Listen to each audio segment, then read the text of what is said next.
High! রবিবার মানে একটু উল্টোপাল্টা খাওয়া, কি তাই তো? তাই সকাল সকাল এখানে পুরি নিয়ে বসে গিয়েছিলাম, আর দুপুর যেতে না যেতে লাল লাল মাটন কষা, তার সাথে ভাত, স্যালাড, পাঁপড় ভাজা আর আমার হাতে তৈরি চাটনি। তো সন্ধেবেলা রেডি হয়ে বেরিয়ে গিয়েছিলাম মেলায় যাওয়ার জন্য। কোন মেলা? সেটা হচ্ছে আমাদের বালুরঘাটের জাগ্রত মেলা, বললা কালী মা। তো এই তো এখন হেঁটে হেঁটে যাচ্ছি, আর যেতে না যেতে এখানে আগে চা ট্রাই করে নিয়েছিলাম, যেটার আমি নাম দিয়েছিলাম ঘটি গরম চা, বাট বলছিল তন্দুরি চা। তো এই তো আস্তে আস্তে হাঁটতে হাঁটতে মন্দিরের কাছে চলে যাচ্ছি, আর কি ভিড় বাবা! সেই ভিড়। আমরা গিয়েছিলাম রবিবার দিন, তো ভাবলাম একটু কম হতে পারে, বাট না, একদমই না। এই যে মন্দিরের সামনে গিয়েছিলাম, বেশি কাছে যায়নি, কারণ আমাদের শুক্রবারে পুজো দেওয়া হয়ে গিয়েছে। আর মাকে কি অপূর্ব সুন্দর সাজিয়েছে।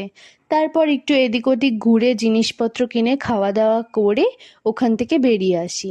দেন এই তো একটা গাছের দোকানে ঢুকে গেলাম, যেখানে মা গিয়ে আটকে যায়, এটা নেবো না ওটা নেবো, এই তো আর কি। তারপর ওখান থেকে বেরিয়ে এখন চলে যাচ্ছি বাড়ি। আসার সময় যত ভিড় ছিল, যাওয়ার সময় অনেকটা ফাঁকা। তো এবার ঠিক করেছি রাতেই যাব। তো কেমন লাগলো ভিডিওটা অবশ্যই জানিও। ওকে, বাই।